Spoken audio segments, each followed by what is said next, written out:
texte. Wow. Et va être enregistré.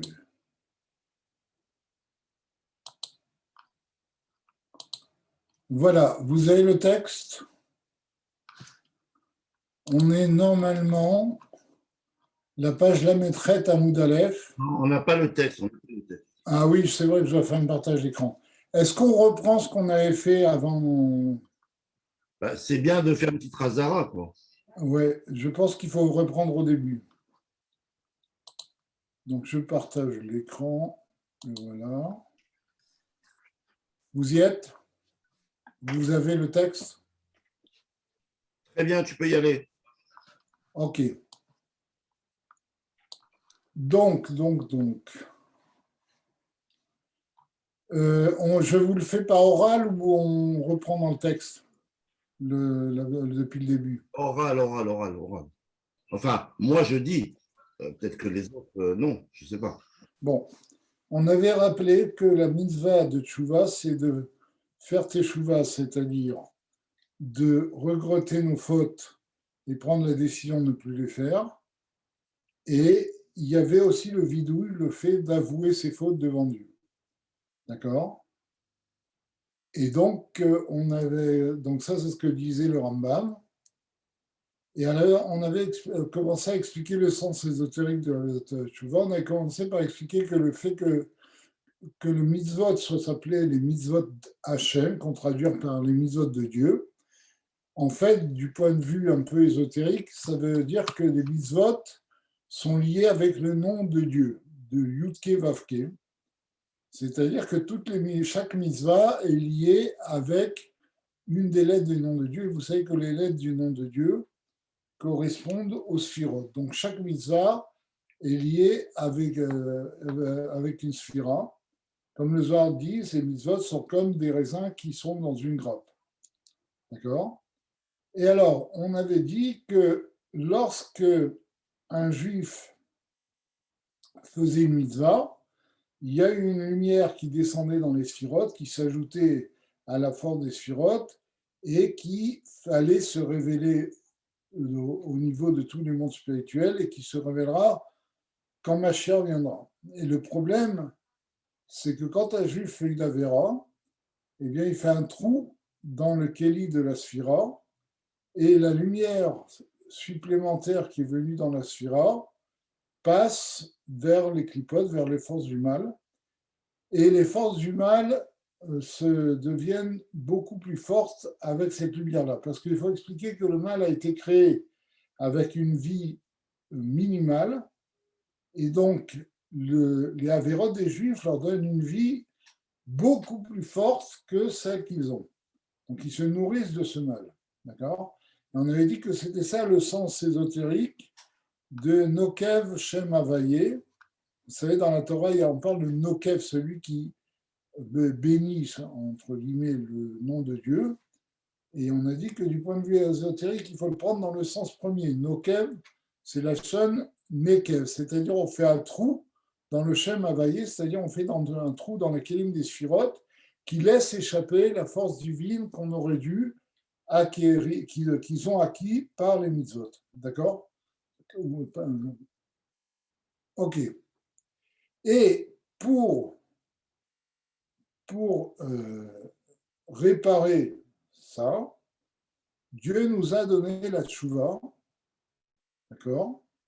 La misa de tchouva, qui, comme le sage nous dit, mais via refoua la olam, qui apporte la guérison au monde et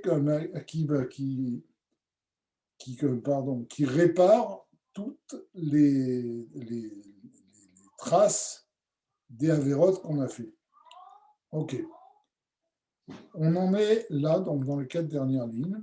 Veine, milui chesronat anal, hem shnei dvarim. Donc, pour réparer les banques que l'on a fait par les avérotes, il y a 2 choses. Bichlal en général. Aechat, les malot abgamim, la chesronat bemiut amshachot en ensob baoru. Un, le fait de récupérer, enfin de réparer les malades, c'est-à-dire remplir les gamim, les défauts qui ont été faits, d'accord, en n'apportant pas une force de Dieu, BSR Sirot, dans les 10 Sirot qu'on a fait, parce que quand un juif ne fait pas une mitzvah positive, eh ben, la lumière divine qui aurait dû rentrer dans les Sirot ne rentre pas dans les Sirot. Donc, il y en a un manque qui est fait au niveau des Sirot. D'accord? Bête, deuxième chose, la Virinika Tachitsonim. Deuxième chose, ben, comme on a fait des trous dans les kélim des Sirot, eh bien, les forces du mal se sont nourries. Et donc, la deuxième chose qu'on doit réparer, c'est d'enlever ce profit que les forces du mal ont eu à cause de nos avérotes. Ok. Il dit, mais dans le fait d'enlever le profit qu'ont tiré les forces du mal de notre avéra, se subdivise en deux choses. Aleph, chez l'Oinaku Bioter. Première chose, il faut arrêter de les nourrir. Bet, la vie macha sakva. Deuxième chose, c'est qu'il faut enlever les forces qu'on leur a données par notre avéra. D'accord? Donc il faut stopper la lumière qui s'écoule vers eux. Et deuxièmement, il faut récupérer la lumière qui a déjà été déjà donnée aux forces du mal. D'accord. Veine, Shnei Chalukot Arishonot. Alors, les deux premières catégories, c'est-à-dire, je vous rappelle, de réparer les défauts, d'accord, du fait qu'on a attiré moins de lumière, et d'arrêter le profit que tirent les forces du mal des Averot. Donc, ces deux premières catégories, ou Aliede Yamshachat Sof Mil Mala, Biprinat Makif. Ça se fait en attirant une lumière divine au niveau spirituel, d'accord, justement une lumière divine qui transcende les mondes, qui est du niveau de Makif, c'est-à-dire quelque chose, une force divine qui est au-dessus des limites du monde, des définitions du monde, etc. C'est ce qu'on appelle le Makif, ça on en a déjà longuement parlé. Et pourquoi pour ces deux choses-là, le Makif suffit? Il dit, chez Makif, Besame et Ine Achitsonim. Parce que justement, cette lumière transcendante, elle aveugle les forces du mal. Chez Lo Inaku Od, de façon à ce qu'ils ne puissent plus se nourrir des avérotes qu'on a faites. Vegam hu memale kolab gabim. Et d'autre part, ce Makif étant une lumière transcendante, eh bien, il remplit tous les manques. Ça veut dire qui iush lema des roulou. Parce que ce Makif étant transcendant et étant on avait déjà expliqué que la notion de Makif, c'est une lumière sans limite et indéfinie. Et donc, justement, étant une lumière sans limite, d'accord, eh bien, il peut réparer tout, d'accord. Il n'y a pas de limite à son action. Et c'est pour ça qu'il dit que Gamhu Memale Kol Gamim, ce Or Makif, il remplit tous les défauts, tous les manques. Pourquoi? Qui ouche les mains des roulous, parce que tout provient de ce Or Makif. Et donc, rien n'arrête, rien ne peut empêcher ce Or Makif de réparer ce qui a été fait, puisqu'il contient en fait, c'est lui qui est à la source de toute la création. Donc, quand on arrive à faire appel à ce Or Makif, tout ce qui est dans la création peut se régénérer, entre guillemets. D'accord? C'est devant ce Or Makif, toute la création est comme une goutte devant l'océan. qui rak hodo al de Shamaim, parce que c'est ça qu'on dit dans les psuké des Imra, que hodo al de Shamaim, c'est-à-dire l'éclat, la splendeur de Dieu se trouve sur le ciel et la terre. Et quand on parle de la splendeur de Dieu, c'est simplement une lumière limitée. C'est ce qu'on appelle le Or Akav, quelque chose, une lumière qui n'est pas sans limite comme le Or Makif, mais c'est le Or Amémalé. Et le Or Amémalé, qui est quelque chose qui est limité, devant l'illimité du Or Makif, et rien du tout. C'est pour ça qu'on dit que c'est comme une goutte par rapport à l'océan. Donc il est évident que si on peut atteindre le Or Makif, on peut tout réparer. C'est-à-dire, je vais vous donner un exemple très simple. Si quelqu'un a fait, dans sa maison, a fait une brèche, a fait quelque chose, il y a un dommage qui a été fait, d'accord? Pour lui, réparer ça, il n'a pas l'argent, il ne peut pas réparer, c'est un dommage trop important. Mais si il y a quelqu'un de très riche qui va s'en occuper, alors en pratique maintenant, si simplement il a une assurance, qui est un réservoir d'argent immense, d'accord? Eh bien, cette brèche, comment dire, ce dégât qui a été fait dans sa maison, qui pour lui représente une somme énorme, par exemple 20 000 ou 30 000 euros, il n'a pas de quoi le faire. Mais pour l'assurance, qui, elle, possède des dizaines de millions d'euros, ben ces 30 000 euros, c'est rien du tout. Et donc, si on arrive à débloquer l'argent qui est dans l'assurance, immédiatement, le dommage est réparé. À plus forte raison et à un niveau infiniment plus haut, si le juif arrive à atteindre ce Or Makif, eh bien, tous les manques qui sont dans ce monde-là, qui a un monde limité, immédiatement peuvent être réparés. Vous comprenez le machal? D'accord? Alors, toute la question, c'est comment accéder à ce Or Makif. Bon.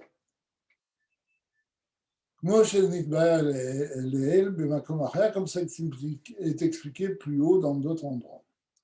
Al-Pasuk, qui a mitzvah azot, nol niflat i mibeka. Sur le verset qui dit que cette mitzvah-là n'est pas extraordinaire par rapport à toi, d'accord? Parce que justement, le Or Akav arrive au niveau de la création dans tous les détails. Et c'est pour ça que nous, on a la force d'attirer les forces de Dieu au niveau de ce monde. Bon. Veo aliédé à Teshuvah ve'achata. Et comment donc on a accès à ce Or Makif qui va remplir le monde?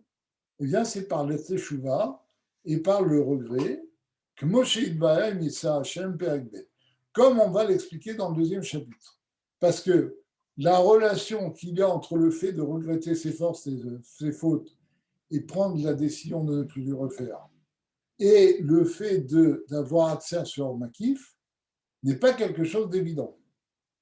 Donc c'est pour ça qu'il dit, on va l'expliquer dans le deuxième chapitre. D'accord? Comment accéder à ce Or Makif, comment le fait de faire Teshuvah va nous faire accéder à ce Or Makif. Chaluka Shlishit.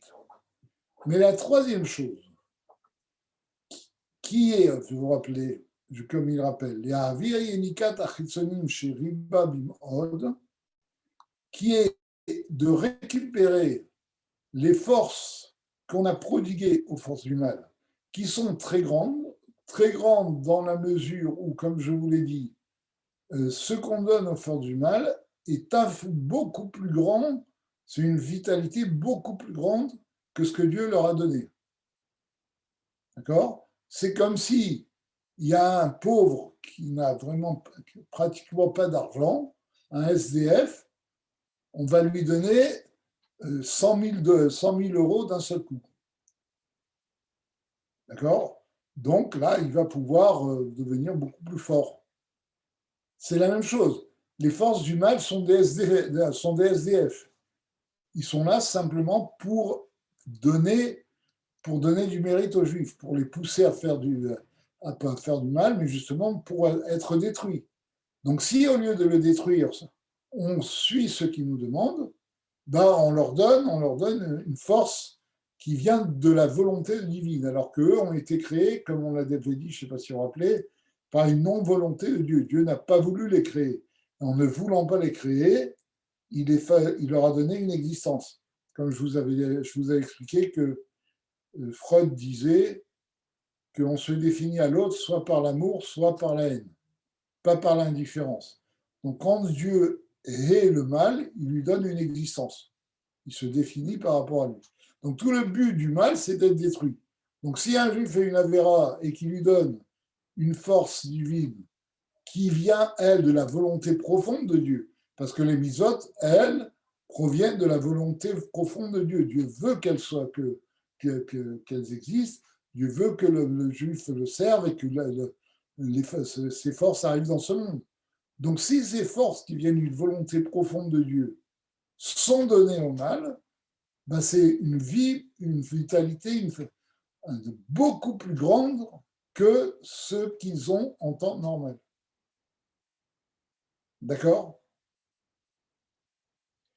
Donc, maintenant, le problème, c'est comment récupérer ces forces trop grandes que l'on a, on a procuré au mal. Alors, il dit, iné lazé, sarich vidou dvarim imacharata. Là, il faut rajouter ce qu'on appelle vidou dvarim, c'est-à-dire le fait d'avouer ses fautes devant Dieu. Ils vont rappeler qu'on avait posé la question, à quoi sert ce bidouille? C'est quoi avouer ses fautes? A priori, ça ne veut rien dire. Est-ce qu'on a besoin de dire à Dieu nos fautes? Si on ne le dit pas, il ne va pas savoir. Si on pense à nos fautes et on les regrette vraiment, et on prend des décisions de ne plus les faire, est-ce que Dieu n'est pas capable de lire nos pensées? Donc pourquoi dans la mitzvah de Teshuvah est inclus le fait de prononcer ses fautes? Le vidouille, c'est par la parole. Donc il dit, pour enlever, le vidouille vient enlever la vie supplémentaire qu'on a donnée aux forces du mal. Bon, on va voir. Ve'ainyan, ki moda azot, shaklipot, yesh lahem gamken or vechil.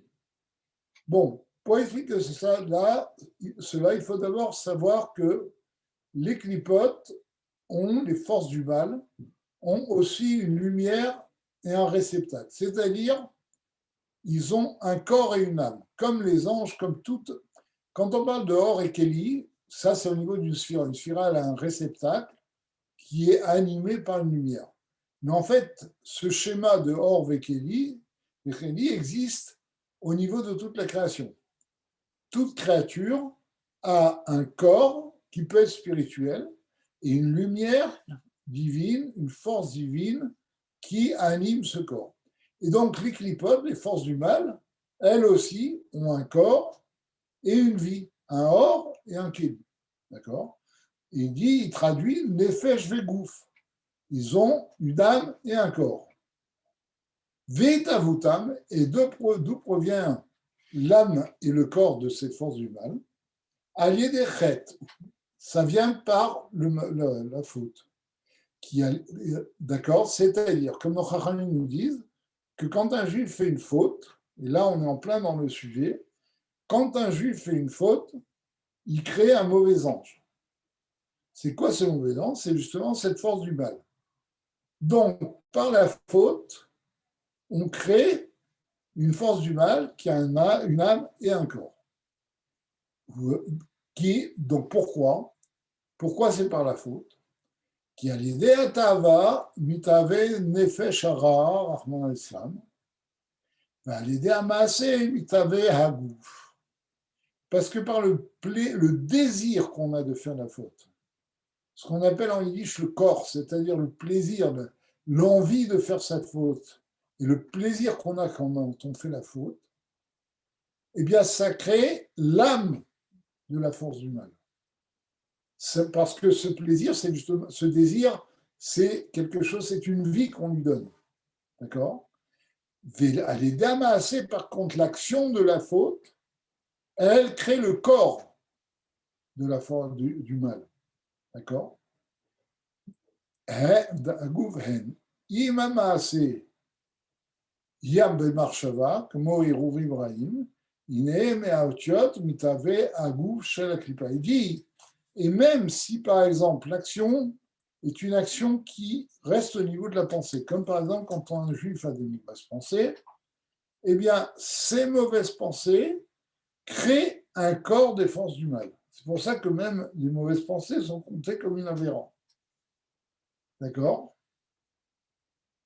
ומן הטהרות מתהווה הנפש. פרדון. ומן האותיות מתהווה הגוף של הקליפות, ומן התאווה מתהווה הנפש. Et quand un juif a une mauvaise pensée, en général, parce que quand on parle de mauvaise pensée, on ne parle pas de hirour. Hirour, c'est une pensée fugitive, c'est-à-dire un juif, même un Benoni, peut avoir des mauvaises pensées qui lui traversent l'esprit. Si elles sont immédiatement évacuées, c'est rien du tout. C'est pas une avéra. Quand on parle de marshava zarot, c'est pas un hirour, c'est une marshava, c'est-à-dire c'est une pensée délibérée qui n'est pas évacuée. Et donc, quand on a une mauvaise pensée, on a un plaisir à penser cela. Pourquoi on y pense? Parce que c'est la pensée à faire du mal, une pensée d'un désir de faire une avéra. Et c'est pour ça que le marshava ra'a, ce qu'on avait Hirurim Ra'i, mais normalement c'est plutôt marshava, eh bien, ça fait, eh bien, ça crée, et le corps, le fait de penser crée le corps, et le fait de tirer un plaisir de penser à cela, ça crée l'âme du mal. Donc, pas seulement que lorsqu'on fait en pratique une avéra, même lorsqu'on pense à une avéra, ça crée une force du mal, un corps et une âme. Vechen, yimu dibour, de la même façon au niveau de la parole, que mo lachonara ou chiluz, quand on dit du lachonara ou quand on dit même du motzi shemra, c'est-à-dire on colporte des choses fausses, ou shvat shav, on fait un serment en vain, vesheker, on ment, vechayotse, d'accord? Eh bien, on crée par la parole aussi qu'elle a une force humaine. Et chol shekem bemaase, à plus forte raison quand il s'agit d'un vera qui est dans l'action. Chemisé mitave, gouf, sheklipap, ça crée le corps du mal. Uminatava shebalem, maintenant, du désir qu'on a de faire le mal, et du plaisir qu'on prend à le faire, Notsa, a nefesh, chez la klipa, eh bien cela crée l'âme du mal. Verolze, ou les fiches Adam mouchrach chez Mala, Beser Sfirot d'Igdusha. Alors, pourquoi nos Averot peut créer une force du mal, un corps, une âme du mal? Parce que la source de l'âme de l'homme se trouve dans les 10 sphirotes de la Gdusha, dans les 10 sphirotes qui sont dans le bien, en particulier la source des âmes se trouve dans les 10 sphirotes d'Atsilut.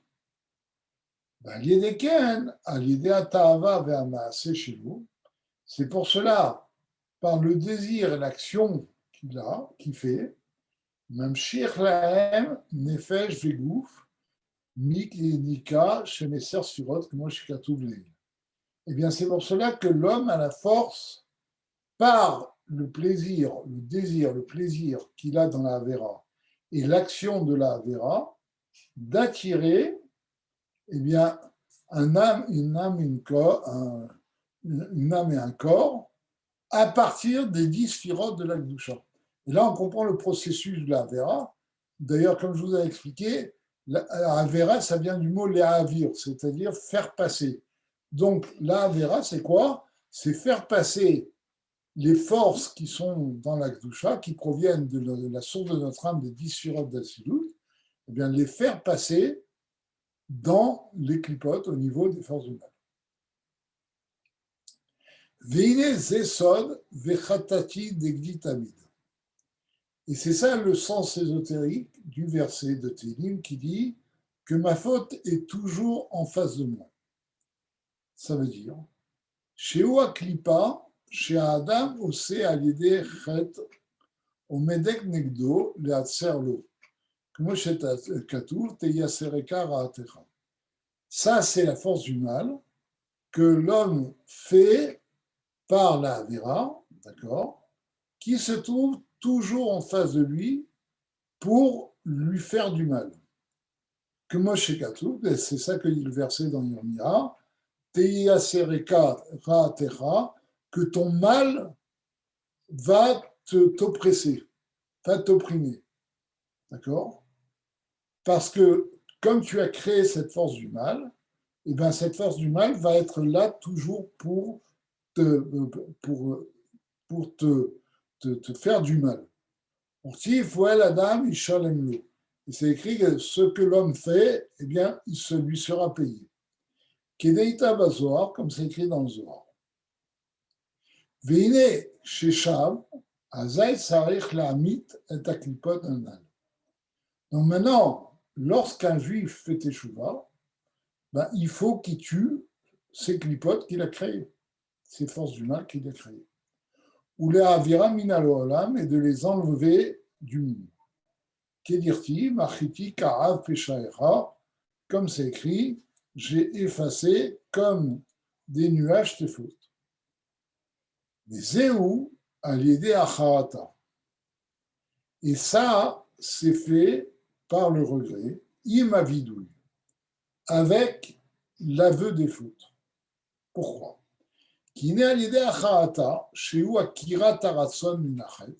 Parce que qu'est-ce que c'est que le regret? Ben, le regret, c'est le fait de s'apercevoir que ce qu'on a fait n'était pas bien. Et donc, on ne veut plus le faire. D'accord? C'est le fait d'enlever cette volonté. C'est une contre-volonté de la vera qu'on a faite. Puisqu'on regrette, on ne veut plus le faire.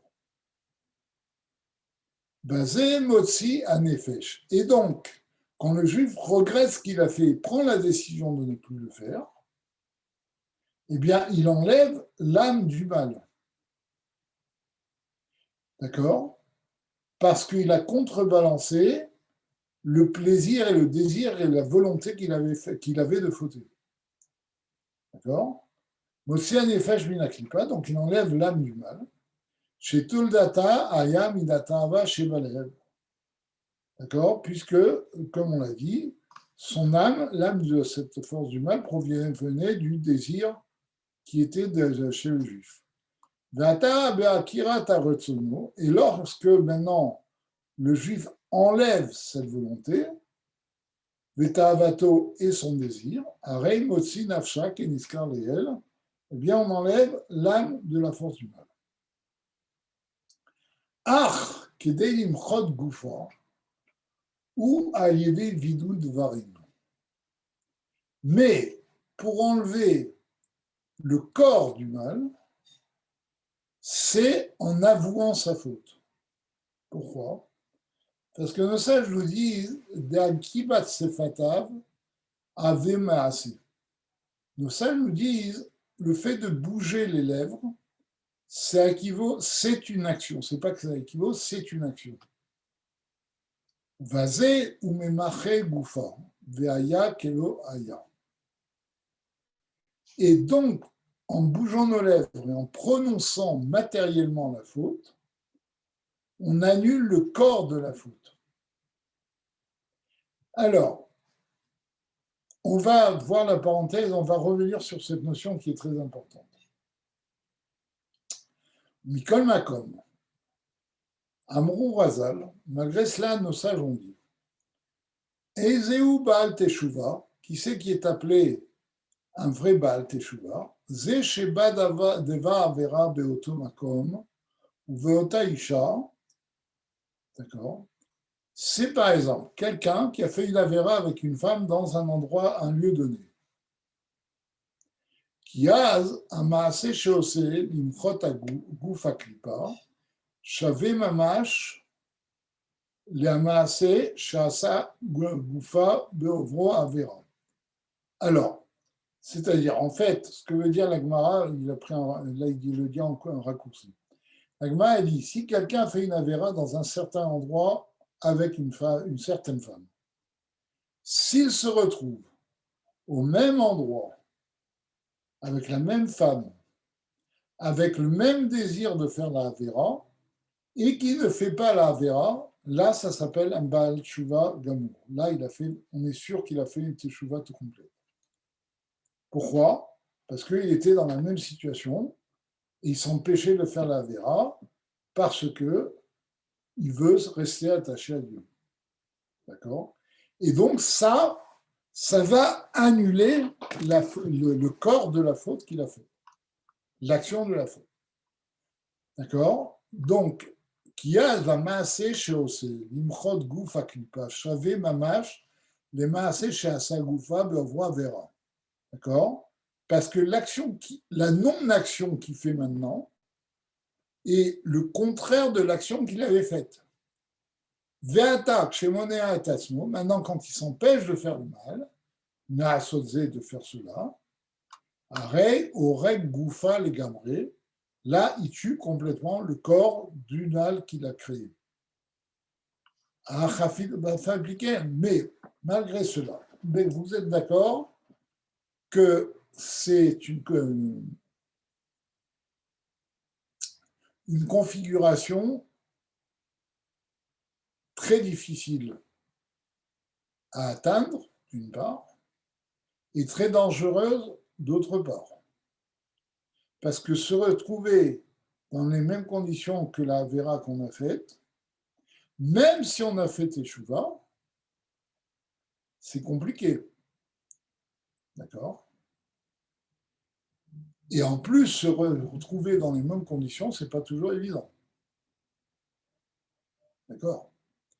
Alors il dit, c'est pour cela que malgré cela, bien que normalement, la vraie Teshuvah, c'est l'inverse de l'action, malgré cela, Mechasdei Akel, par la bonté de Dieu, les Hashvod Maaseh de Akimat Sfatav les Maaseh Gamour.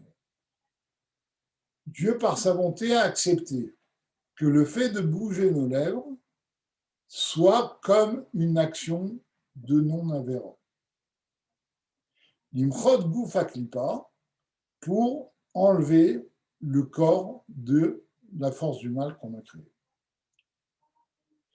Alors, je ne sais pas si, pour ceux qui font Rambam ou qui connaissent, vous savez que quand quelque chose devient impur, pour qu'il devienne impur, il faut quelquefois qu'il y ait une pensée sur cette chose ou bien une action. Par exemple, un objet, tant qu'il n'est pas complètement confectionné, par exemple un récipient, tant qu'il n'est pas complètement confectionné, même s'il est en cours de construction, il ne peut pas devenir impur. D'accord? Ou bien un objet qui ne peut pas devenir impur parce que son utilisation ne fait pas de lui quelque chose qui peut devenir impur. Il pense à utiliser cet objet pour autre chose, pour une utilisation qui va le faire devenir impur, bien sa pensée va rendre cet objet apte à devenir impur. Ou peut-être, quelquefois, il va modifier l'objet pour être utilisé d'une façon qui peut le rendre impur. Ben, cette action peut le rendre impur. Et alors la halakha nous dit, une pensée peut annuler une pensée, mais une pensée ne peut pas annuler minatora. La pensée peut annuler la pensée, mais une pensée ne peut pas annuler une action. Par contre, une action peut annuler une pensée et une action peut annuler une action. D'accord? Prenons l'exemple de l'objet qu'il a modifié pour être utilisé d'une autre façon. Si maintenant il le remodifie pour qu'il reprenne il reprenne son utilisation première, ben l'action va annuler l'action précédente. D'accord? Ok. Maintenant, s'il a pensé à l'utiliser pour quelque chose qui peut le rendre impur, et qui fait une action dans cet objet qui va faire qu'il ne pourra plus redevenir impur, l'action peut annuler la pensée. Et c'est exactement ce qui se passe ici. C'est que nous avons la pensée du mal et l'action du mal. Et on ne peut pas annuler l'action qui est le corps du mal par une simple pensée. Et c'est pour ça que la charata et la teshuva, c'est-à-dire le regret et la prise de décision de ne plus refaire la faute, ne peut pas annuler l'action du mal. Elle ne peut pas annuler l'action de la Avera. C'est pour ça qu'il faut qu'il y ait une action qui contrebalance l'action. Et donc, ce que dit le Talmud, comme on vient de voir, la Gemara Yama, c'est que normalement, il faudrait l'inverse de l'action pour annuler l'action. Mais comme c'est difficile à réaliser, Dieu, dans sa bonté, a fait que le fait de prononcer les mots de l'action soit compté, de l'aveu de l'action, soit compté comme une action. C'est clair?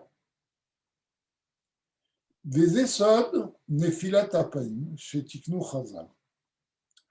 Et ça, c'est le sens ésotérique de la Nefilat Apaim. Vous savez, quand on fait Tachanoun, on dit un psaume, et ce psaume, on le fait en se cachant en se cachant le visage, en se courbant, en se cachant le visage, c'est ce qu'on appelle Nefilat Apaim.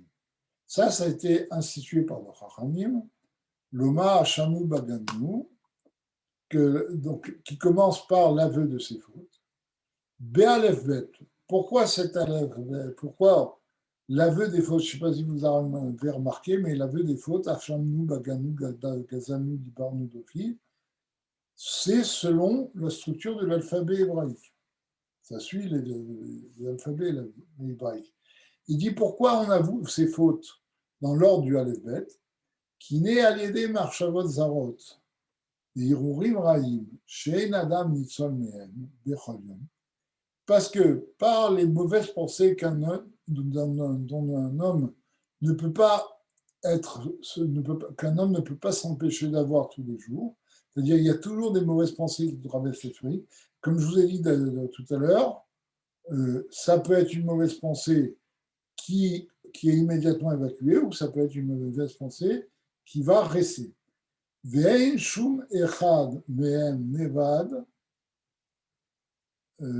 pardon, she'ein adam nitzol mehem bechol yom, ve'ein shum echad mehem nevad, u'mizeh yesh l'adam kaf hakela kaf hakela. Et donc, toutes ces mauvaises pensées restent, aucune n'est détruite, et normalement, un homme doit avoir le kaf hakela pour les mauvaises pensées qu'il a eues. Alors, c'est quoi? Tout le monde sait ce que c'est kaf hakela, ou je précise?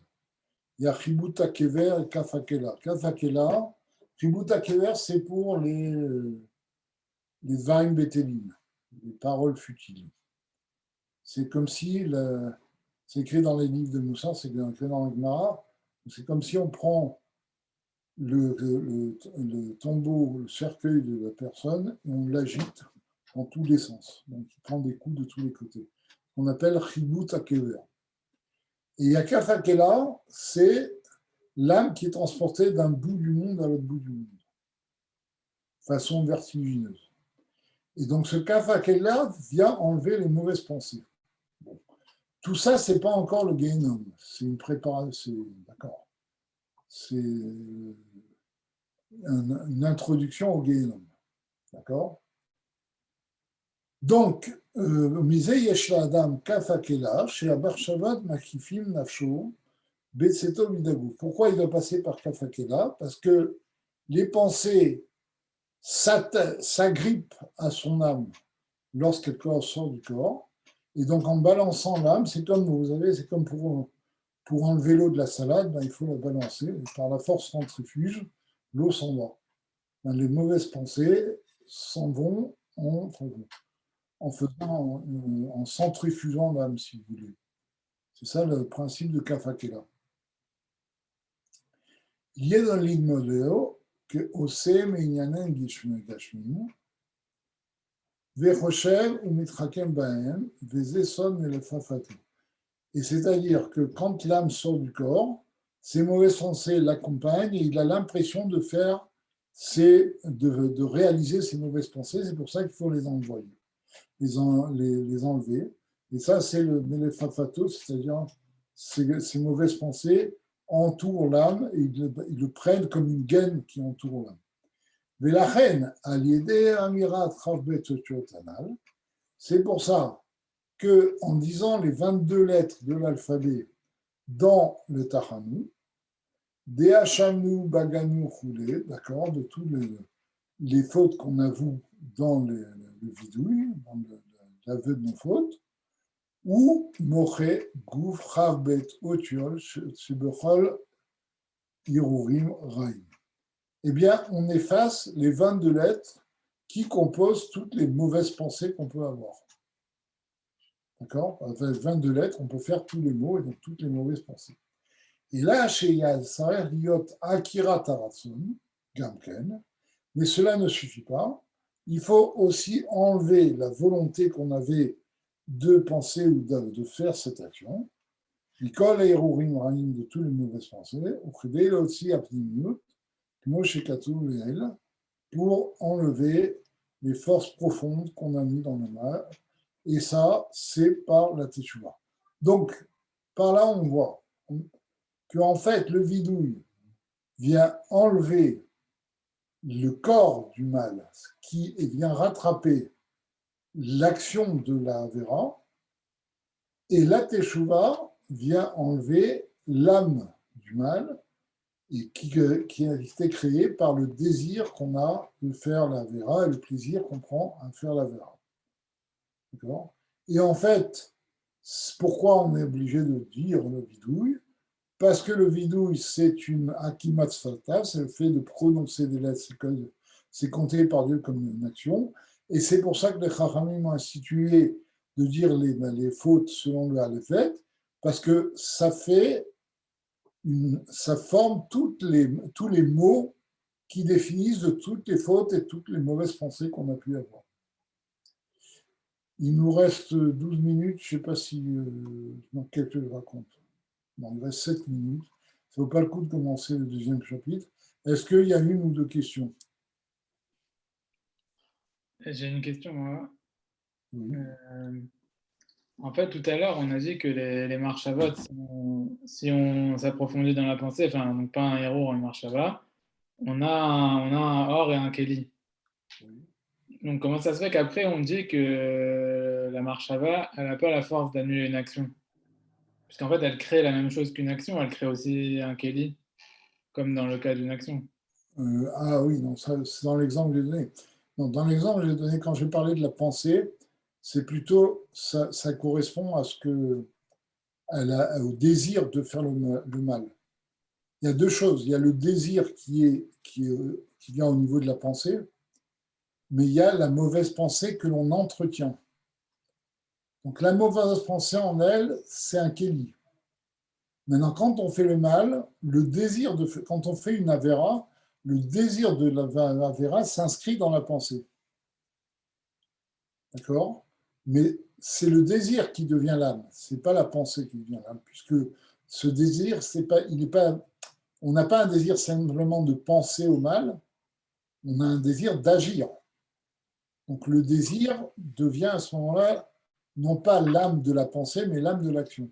Par contre, quand il y a une mauvaise pensée, le fait d'entretenir cette pensée devient l'âme de la pensée. La pensée équivaut à une action, puisqu'on pense à quelque chose, il y a les lettres de la pensée, et le fait d'entretenir cette pensée ça nous donne l'âme de la pensée. D'accord? Ça dépend du niveau de Avera. il y a Marshavot Zarot, Irurim Raïm, et il y a la Vera au niveau de l'action. D'accord?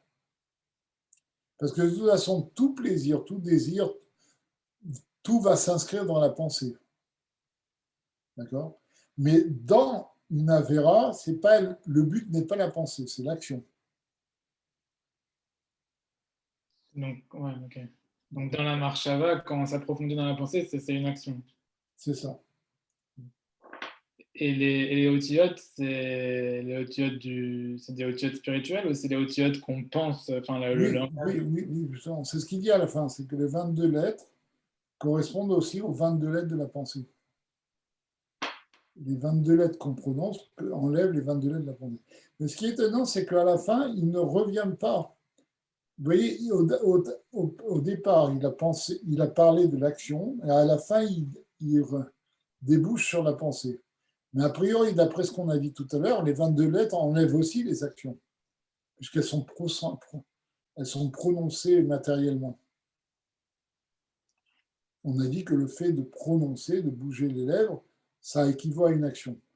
Donc c'est aussi équivalent. À la fin, il applique ça à la pensée. Mais en fait, le vidouille annule même l'action de Véron. D'accord? C'est bon. Parce que de toute façon, quand les Chachamim disent dans Yoma qu'on doit se retrouver dans les conditions de la Vera et ne pas la faire, il ne faut pas chercher à se retrouver. D'accord? Ça, c'est écrit dans Pirkei Avot. Il ne faut pas avoir confiance en soi jusqu'à la fin de sa vie. D'accord? Donc, c'est évident que les Chachamim n'enjoignent pas le juif à se retrouver dans la même situation où il était pour essayer de faire teshuva, c'est-à-dire de s'empêcher de faire la vera, parce que personne n'est sûr qu'il ne la fera pas. C'est juste s'il se retrouve dans cette situation, il a le statut de Baal Teshuva upgradé. D'accord? C'est un super Baal Teshuva. Bon, et c'est quelque chose qui n'arrive pas tout le temps, heureusement, parce que ce serait compliqué. Maintenant, quelqu'un qui a l'habitude de faire des avérotes, si à un moment donné, il prend la décision de ne plus le faire, il peut se retrouver facilement, par exemple, quelqu'un qui mangeait taref, d'accord, et qui adorait, par exemple, le jambon ou les huîtres. Une fois qu'il prend la décision de ne plus le faire, il peut se retrouver facilement confronté à des huîtres ou du jambon. Et le fait qu'ils disent non, ça, c'est une teshuva totale. Ça, c'est une action, une contraction. Et ça, c'est Maasim Becholiam. Quand quelqu'un a fait teshuva, en général, tout ce qui l'intéressait quand il n'était pas religieux ne l'intéresse plus quand il est religieux. Et ce désintérêt qu'il a pour les choses qui excitait son envie précédemment, ben, c'est une action qui annule les fautes qu'il avait faites précédemment. Et en fait, de là, on arrive à une définition générale du Baal Teshuva. Le vrai Baal Teshuva, c'est celui qui n'a plus aucun intérêt dans les Averot. D'accord? Qui n'est plus attiré par les Averot. Tout son désir, c'est dans les mitzvot. Et c'est pas parce que tous les désirs qu'il avait précédemment, quand il se présente à lui, pour lui, c'est nul et non avenu, ça ne lui dit plus rien. C'est clair? Bien, eh ben, il ne me reste plus qu'à vous souhaiter un Shavuot Tov. Donc la semaine prochaine, Bezrat Hashem, on fait cours aussi. De toute façon, on peut continuer à faire cours pendant toutes les fêtes, puisque dimanche soir, c'est pas fête. Bon, donc il ne me reste plus qu'à vous souhaiter un grand Shavuot Tov, des bonnes slichot pour ceux qui ont commencé et pour ceux qui ont continué aussi. Vous savez qu'il y a un Ashkenaz qui a dit les Sfaradim ont bien raison de faire 40 jours de slichot pour se faire pardonner de manger des kitniot à Pessah.